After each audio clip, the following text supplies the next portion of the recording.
नमस्कार, आप देख रहे हैं एनबी न्यूज और मैं हूं आपके साथ योगेश पांडे। स्वागत है आपका एनबी न्यूज एक्सप्रेस पर।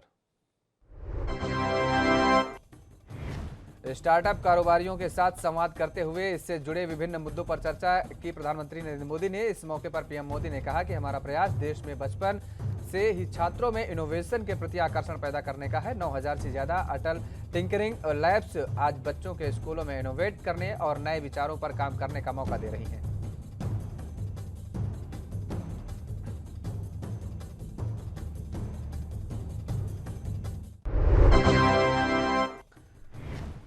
पीएम मोदी ने कहा कि अब हर साल 16 जनवरी को नेशनल स्टार्टअप डे मनाया जाएगा। स्टार्टअप की दुनिया के कई दिग्गजों से चर्चा करते हुए पीएम मोदी ने बधाई भी दी है। पीएम मोदी ने कहा है कि स्टार्टअप्स के ये कल्चर देश के दूर दराज तक पहुंचे, इसके लिए 16 जनवरी को अब नेशनल स्टार्टअप डे के रूप में मनाने का फैसला किया गया है।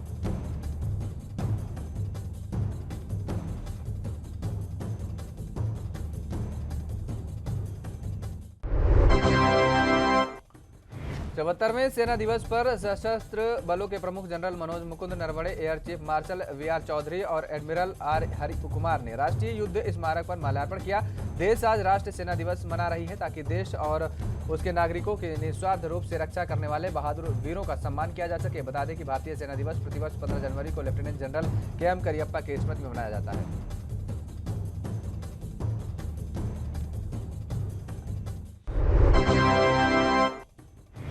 इस साल 26 जनवरी को भारतीय सेना ड्रोन, उन्नत हल्के हेलीकॉप्टर BLT-T-72, भारत रक्षक टैंक, ब्रह्मोस्त्र मिसाइल, 155 मिमी सॉल्टन गन के साथ साथ राज्य के स्वामित्व वाले हिंदुस्तान एरोनॉटिक्स लिमिटेड के नए लाइट कॉम्बैक्ट हेलीकॉप्टर सहित हथियारों के अपने संग्रह का प्रदर्शन करेगी। कई वीरों को सम्मानित किया जाएगा। तो वहीं आज सेना की परेड का आयोजन दिल्ली के करियप्पा रोड ग्राउंड में किया गया।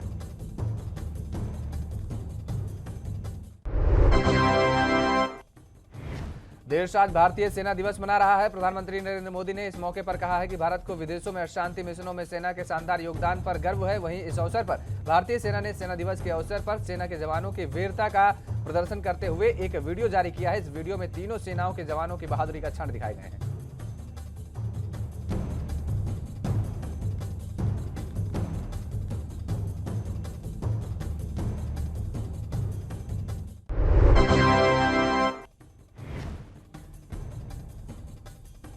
Army chief general MM Naravane ने आज चीन को 2 टूक संदेश दिया है। सेना दिवस परेड को संबोधित करते हुए शनिवार को देश की सेना के प्रमुख ने कहा है कि भारतीय सेना का मैसेज साफ है कि वह देश की सीमा पर यथास्थिति में एक तरफा बदलाव की किसी कोशिश को कामयाब नहीं होने देगी। उन्होंने कहा कि पिछला साल सेना के लिए बहुत चुनौतीपूर्ण था। उन्होंने चीन के साथ लगने वाली उत्तरी सीमाओं पर घटनाक्रम का हवाला भी दिया।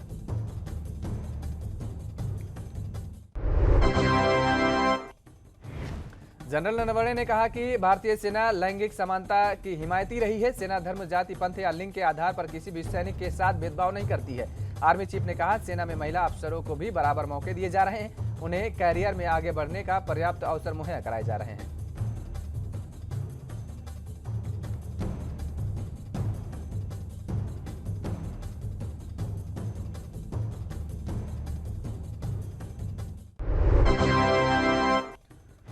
बहुजन समाज पार्टी के उम्मीदवारों की पहली सूची में सामाजिक समीकरण को साधने का पूरा प्रयास स्पष्ट तौर पर दिख रहा है। पार्टी ने पहले चरण के चुनाव के लिए 53 उम्मीदवारों के नाम जारी किए हैं। पहले चरण में पश्चिमी उत्तर प्रदेश की 58 विधानसभा सीटों पर चुनाव होने हैं। इन सीटों को जीतने के लिए पार्टी की ओर से विशेष रूप से योजना तैयार की गई है। तमाम समीकरणों का ध्यान बसपा की सूची में रखा गया है।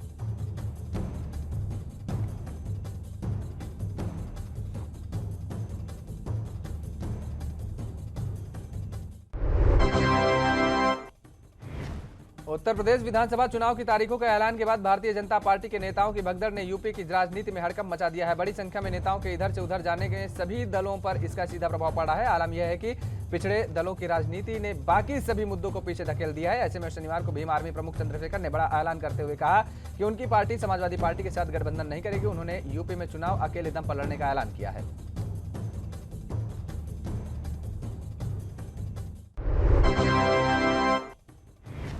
दिल्ली में कोरोना के अधिक संक्रमण के बीच थोड़ी राहत भरी खबर जरूर सामने आई है। दिल्ली के स्वास्थ्य मंत्री सत्येंद्र जैन ने शनिवार को कहा है कि राजधानी दिल्ली में 2 दिन से कोरोना के मामलों में कमी देखने को मिल रही है और इस वजह से शनिवार को कोरोना के करीब 20,000 नए मामले सामने आए हैं, जो कि पिछले दिन मुकाबले 4,000 कम है। वहीं 2 दिनों में करीब 8,000 मामले कम हो चुके हैं।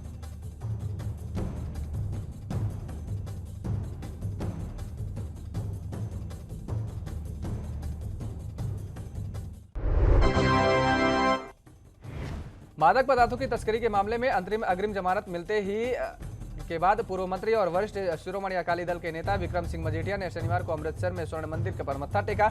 इस दौरान उनके समर्थकों ने उनका जोरदार स्वागत किया। हालांकि कोविड प्रोटोकॉल के बावजूद विक्रम सिंह मजीठिया के स्वागत के लिए सैकड़ों लोग एक साथ सड़कों पर दिखाई दिए।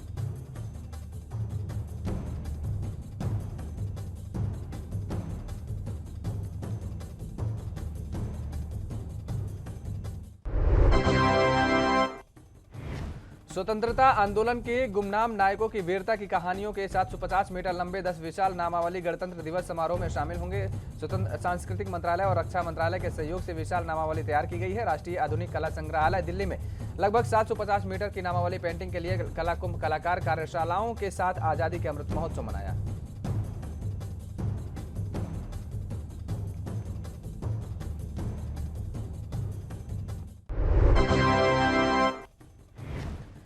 भारत में आज का दिन यानी 15 जनवरी बेहद खास है। भारतीय सेना आज अपना स्थापना दिवस मना रही है। सेना दिवस 2022 के मौके पर भारतीय सेना पश्चिमी राजस्थान में भारत पाकिस्तान बॉर्डर के पास जैसलमेर में इतिहास रच दिया गया है। यहां पर देश में तीसरी बार सबसे ऊंचा तिरंगा प्रदर्शित किया गया है। भारतीय सेना के दक्षिणी कमान जैसलमेर स्थित सैन्य स्टेशन में 225 फीट लंबा और 150 फीट चौड़ा राष्ट्रीय ध्वज का अनावरण किया गया, जो 26 जनवरी तक रहेगा। समारोह में मुख्य अतिथि बैटल एक्स डिवीजन के जेओसी मेजर जनरल योगेंद्र सिंह मान ने बटन दबाकर डिस्प्ले किया। उत्तर प्रदेश विधानसभा चुनाव को लेकर भारतीय जनता पार्टी ने पहली लिस्ट जारी कर दी है। सीएम योगी के गोरखपुर शहर से मैदान में उतारा गया है। भाजपा ने पहली लिस्ट में कुल 107 उम्मीदवारों के नाम का ऐलान किया है।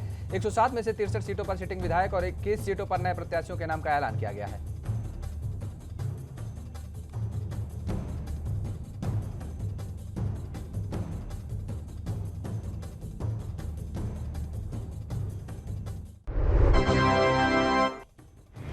भाजपा द्वारा जारी की गई उम्मीदवारों की सूची पर समाजवादी पार्टी के अध्यक्ष अखिलेश यादव ने सीएम योगी के गोरखपुर शहर से चुनाव लड़ने को लेकर कटाक्ष किया है। उन्होंने कहा है कि भाजपा ने तो योगी को पहले ही उनके घर भेज दिया है। भाजपा प्रत्याशियों की पहली सूची जारी होने के कुछ देर बाद सपा अध्यक्ष ने शनिवार को कहा कि अब वह भाजपा के किसी विधायक को अपनी पार्टी में शामिल नहीं करेंगे। वे जिसके टिकट काटना चाहते हैं काट दें।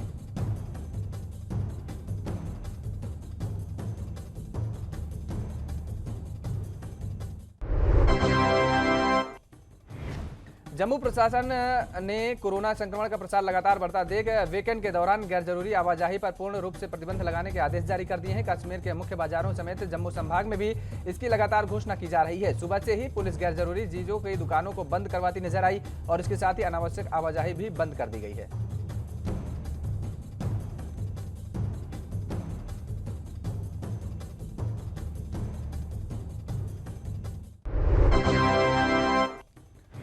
सरकार द्वारा एक नई पहल की गई है, जहां जम्मू और कश्मीर के दूर दराज के इलाकों में राजौरी के महिला अधिकारिता समूह कड़ी मेहनत कर रही हैं। वहीं रोजगार बढ़ाने के लिए लड़कियों को आगे किया गया है। उसी का एक उदाहरण आपको देखने को मिला है। यहां लड़कियों में मेहनत, लगन और जज्बा देखने को मिल रहा है। अभी सभी लड़कियों को सिखाया जा रहा है। लड़कियों के सीखने के बाद उनको रोजगार दिया जाएगा।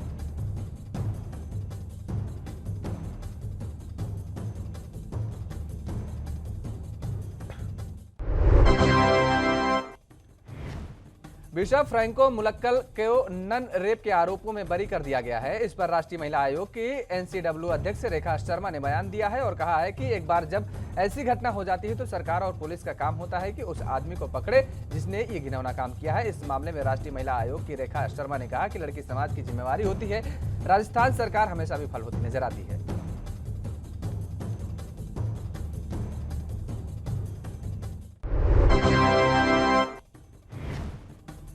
केंद्रीय मंत्री मुख्तार अब्बास नकवी ने यूपी चुनाव को लेकर के समाजवादी पार्टी पर निशाना साधा है। नकवी ने कहा है कि यूपी में जुगाड़ बनाम जनादेश की जंग छिड़ी हुई है और बीजेपी को जनता के समर्थन से जनादेश पर भरोसा है। वहीं उन्होंने कहा कि कुछ लोगों का जनादेश के बजाय जुगाड़ पर भरोसा है। दल बदलुओं को जनता इलाज करेगी।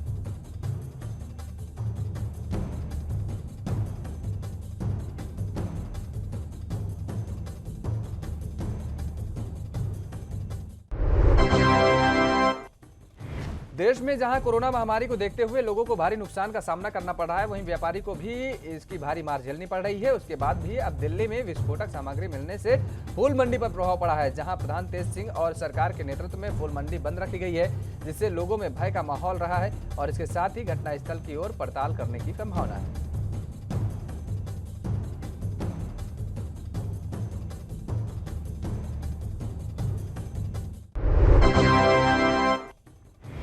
छत्तीसगढ़ में आगामी 5 वर्षों में 12 से 15 लाख नए रोजगार के अवसरों का सृजन करने के लिए राज्य शासन ने मुख्यमंत्री भूपेश बघेल की अध्यक्षता वाले छत्तीसगढ़ रोजगार मिशन के गठन का निर्णय लिया है।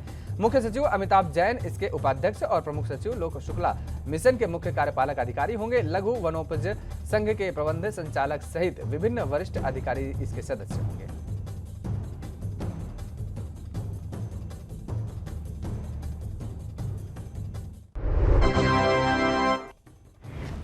छत्तीसगढ़ के वन परिवहन आवास एवं पर्यावरण मंत्री मोहम्मद अकबर ने अपनी विधानसभा क्षेत्र के आदिवासी बहुल बोड़ोला विकासखंड के वनांचल गांवों को विकास के मुख्यधारा से जोड़ते हुए अलग अलग 34 कार्यों के लिए 2 करोड़ 8 लाख रुपए की सौगात दी है, जिससे उन्होंने वीडियो कॉन्फ्रेंसिंग के माध्यम से जनपद पंचायत बोड़ोला के 6 ग्राम पंचायतों में लगभग 1 करोड़ 59 लाख रुपए की लागत से बनने वाले 28 सड़क निर्माणों का कार्यों का भूमि पूजन किया।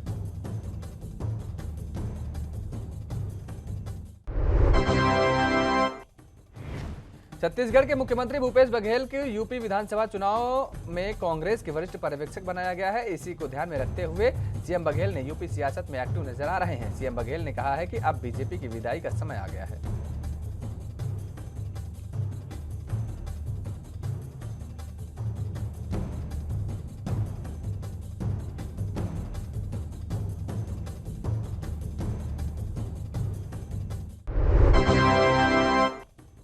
कांग्रेस विधायक संजय शुक्ला ने कहा है कि राज्य सरकार के द्वारा जारी की गई कोरोना वायरस के संक्रमण को रोकने की गाइडलाइन का पालन करते हुए राम भक्तों को जुलूस नहीं निकालना जाएगा।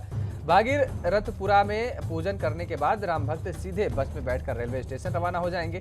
विधायक शुक्ला के द्वारा अपने विधानसभा क्षेत्र के अंतर्गत आने वाले वार्डों में से हर एक महीने एक वार्ड के नागरिकों को अयोध्या की यात्रा कराने का फैसला लिया गया है।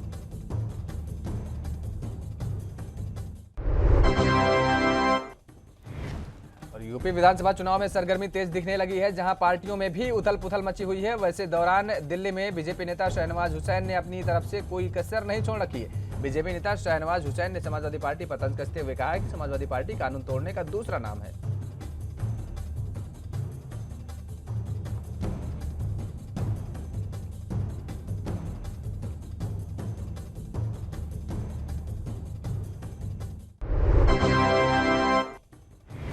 लंबे समय के बाद एक बार फिर से अरविंद खन्ना ने राजनीति में अपना पैर रखा है। बीजेपी पार्टी के साथ जुड़कर अरविंद खन्ना संगरूर के लोगों के बीच उतरे। हालांकि अभी तक टिकट को लेकर कोई बात साफ नहीं हुई है, लेकिन संभावना है कि अरविंद खन्ना को संगरूर से चुनाव लड़ सकते हैं। अरविंद खन्ना को जिम्मेदारी मिलेगी और वह संगरूर से चुनाव लड़ेंगे।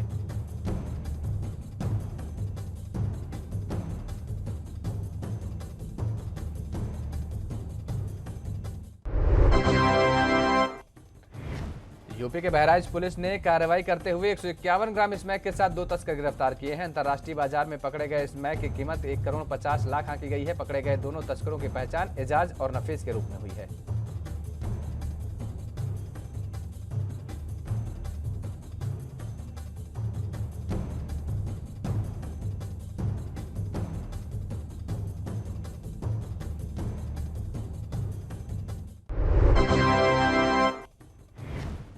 यूपी के मथुरा में 377 मरीज कोरोना वायरस के मिलने से स्वास्थ्य विभाग में हड़कंप मच गया है। जनपद में करीब 2300 के करीब एक्टिव केसों की संख्या पहुंच चुकी है।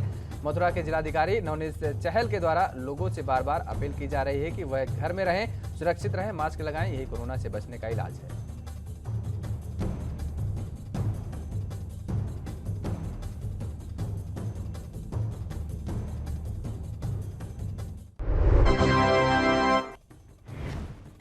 एमपी के मंदसौर में पुलिस अधीक्षक सुनील कुमार पांडे के निर्देशन में अवैध मादक पदार्थों की रोकथाम और धरपकड़ अभियान चलाया जा रहा है। इसके तहत कार्रवाई करते हुए 2 किलोग्राम 750 ग्राम अफीम जब्त की गई है और तस्करों को गिरफ्तार किया गया है। पुलिस ने एनडीपीएस एक्ट के तहत मामला दर्ज कर कार्रवाई शुरू कर दी है।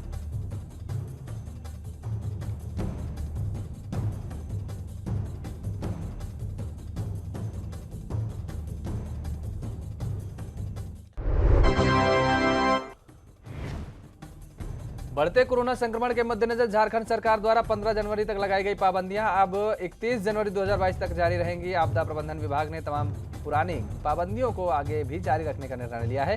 4 जनवरी को सरकार ने पाबंदियों की घोषणा की थी और उसे ही विस्तार दे दिया गया है। 15 जनवरी 2022 यानी शनिवार शाम में आपदा प्रबंधन विभाग की ओर से यह जानकारी दी गई।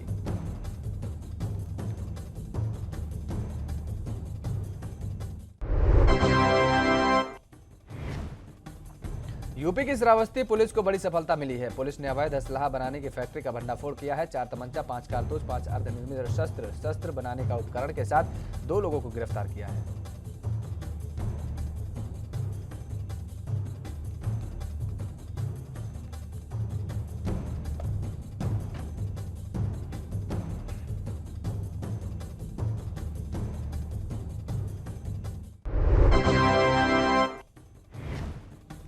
श्री गुरु नानक देव जी का पावन धरती के दर्शन दीदार श्री करतारपुर साहिब जाने वाले श्रद्धालुओं के लिए शिरोमणि गुरुद्वारा प्रबंधक कमेटी की तरफ से श्री बरनाला केसरी गुरुद्वारा बाबा गांधा सिंह साहिब गुरुद्वारा में एक फ्री यात्रा काउंटर खोला गया था और इसी के तहत बरनाला से इस जीपीसी मेंबर परमजीत सिंह खालसा की अगुवाई में एक बस जत्था रवाना किया गया।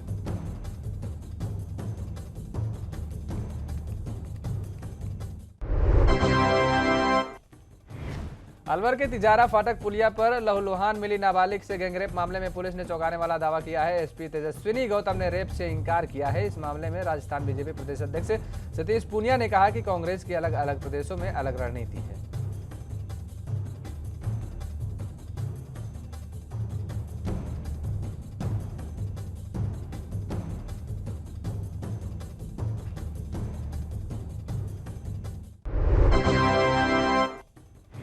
दिल्ली के स्वास्थ्य मंत्री सत्येंद्र जैन ने कोरोना की टेस्टिंग को लेकर के कहा है कि कोरोना की टेस्टिंग लगातार की जा रही है और सभी व्यवस्थाओं का ध्यान रखा जा रहा है। आपको बता दें कि दिल्ली में कोरोना के मामले कम दर्ज किए गए हैं, जिसमें ये आरोप लगाए गए हैं कि दिल्ली सरकार ने कोरोना टेस्टिंग कम कर दी है, इसलिए मामले कम दर्ज हुए हैं।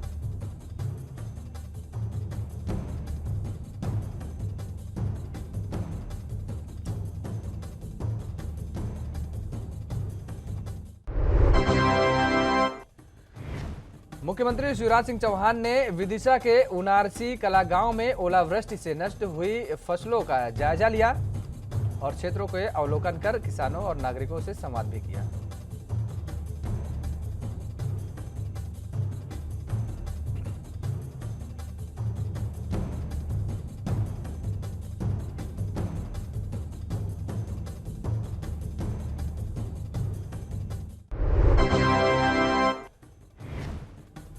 छत्तीसगढ़ में आगामी 5 वर्ष में 12 से 15 लाख नए रोजगार के अवसरों का सृजन करने के लिए राज्य शासन ने मुख्यमंत्री भूपेश बघेल की अध्यक्षता वाले छत्तीसगढ़ रोजगार मिशन के गठन का निर्णय लिया है। मुख्य सचिव अमिताभ जैन इसके उपाध्यक्ष और प्रमुख सचिव लोक शुक्ला मिशन के मुख्य कार्यपालन अधिकारी होंगे।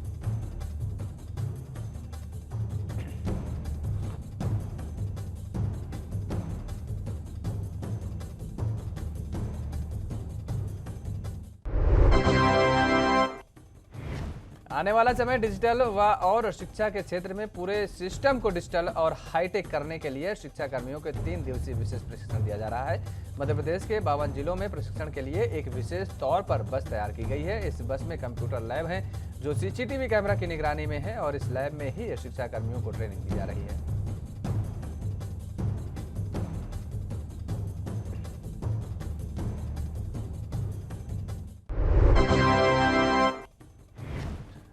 उत्तराखंड में लिपुलेख दर्रा क्षेत्र में भारत सड़क को चौड़ा करने की योजना बना रही है। हालांकि भारत के इस कदम से नेपाल में एक बार फिर से नाराजगी का माहौल है। नेपाल ने चीन के साथ ट्राई जंक्शन के पास क्षेत्रों को अपना दावा किया है। नेपाली कांग्रेस बयान में कहा है कि सड़क का और विस्तार करने का भारत का निर्णय आपत्तिजनक है।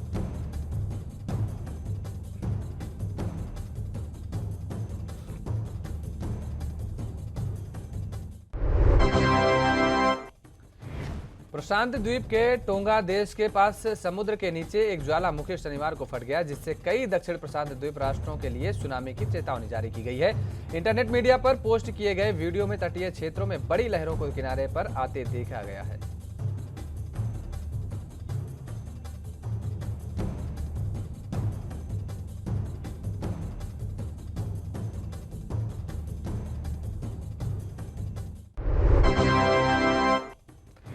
भारतीय क्रिकेट टीम के टेस्ट कप्तान विराट कोहली ने अपने पद से इस्तीफा दे दिया है। शनिवार को कोहली ने सोशल मीडिया पर एक संदेश जारी करते हुए टेस्ट कप्तानी छोड़ने की घोषणा कर सबको चौंका दिया है।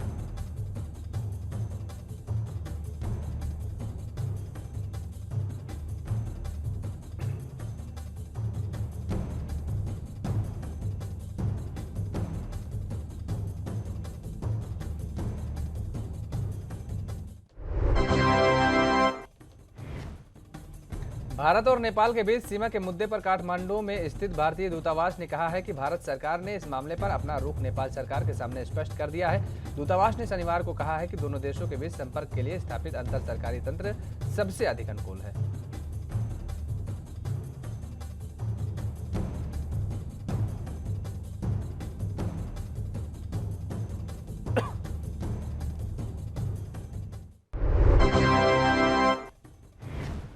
कोविड-19 महामारी के चलते लगाए गए लॉकडाउन के दौरान पार्टी करने को लेकर ब्रिटेन के प्रधानमंत्री संसद में माफी मांग चुके हैं, लेकिन उनके ऊपर आरोप और विपक्ष का दबाव कम होने का नाम नहीं ले रहा है। विपक्ष लेबर पार्टी के नेता कीर स्टारमर ने अपने भाषण में जॉनसन को देश का नेतृत्व करने में नाकाबिल करार दिया है।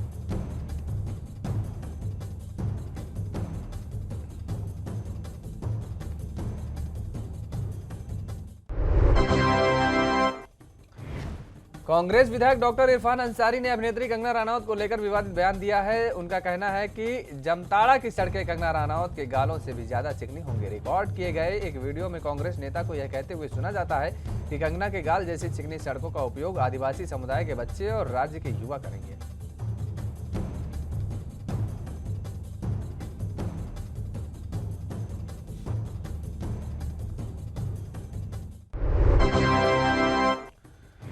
फिल्म अभिनेत्री सारा अली खान महाकालेश्वर मंदिर दर्शन करने पहुंची। यहां उनकी मां अमृता सिंह के साथ में देखी गई। दोनों महाकालेश्वर मंदिर में बाबा महाकाल के दर्शन किए।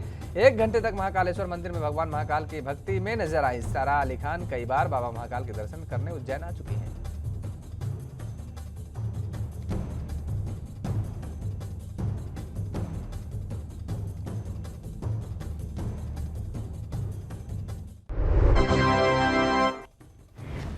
बॉलीवुड के खिलाड़ी एक्टर अक्षय कुमार ने पास फिल्मों की लंबी लिस्ट है। अक्षय कुमार इन दिनों फिल्म बच्चन पांडे के शूट में भी बिजी हैं। इस फिल्म में अक्षय के साथ जैकलीन फर्नांडीज और कृति सेनन साथ नजर आएंगी। इस बीच खबर सामने आ रही है कि फिल्म के शूटिंग सेट पर आग लग गई, लेकिन अच्छी बात यह है कि कोई भी हताहत नहीं हुआ।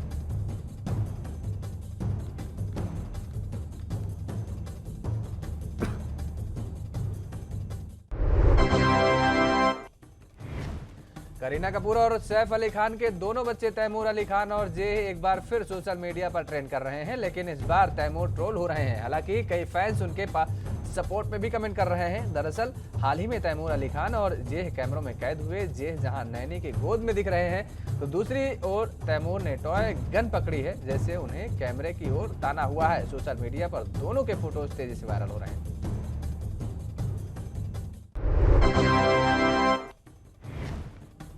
एक्ट्रेस संजीदा खान इन काफी दिनों सोशल मीडिया पर काफी एक्टिव हैं। एक्ट्रेस ने हाल ही में अपनी कई हॉट एंड बोल्ड फोटो और वीडियो शेयर की है, जो जमकर वायरल हो रही है।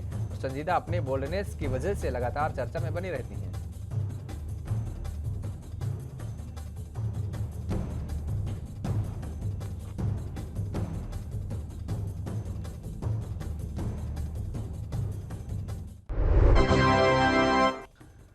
बॉलीवुड एक्ट्रेस शिल्पा शेट्टी कुंद्रा ने अपनी एक फोटो इंस्टाग्राम पर शेयर की है, जिसमें वह गले में बिग बॉस के लोगो जैसा लॉकेट पहने नजर आ रही हैं। शिल्पा शेट्टी ने फोटो शेयर करते हुए कमेंट सेक्शन में लिखा है, क्योंकि सब ठीक है अगर सूरज चमक रहा है। शिल्पा शेट्टी इस फोटो में कमाल की लग रही हैं, लेकिन लोगों का ध्यान उनके लॉकेट पर गया है। अधिकतर फैंस ने कमेंट सेक्शन में उनके लॉकेट को लेकर कुछ न कुछ लिखा है।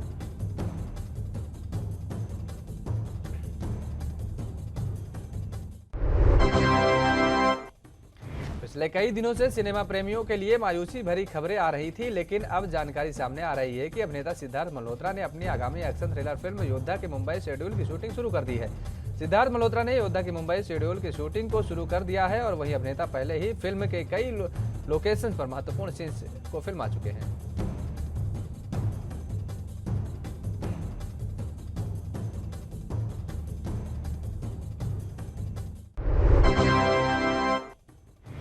अभिनेता और बीजेपी सांसद सनी देओल ने अपने आधिकारिक ट्विटर हैंडल पर एक क्लिप शेयर कर देश के जवानों को श्रद्धांजलि दी है। अभिनेता ने ट्विटर पर अपनी फिल्म बॉर्डर की एक क्लिप को साझा किया है। इस फिल्म में सनी देओल में मेजर कुलदीप सिंह का मुख्य किरदार निभाया है। ये फिल्म भारत पाकिस्तान युद्ध पर आधारित है।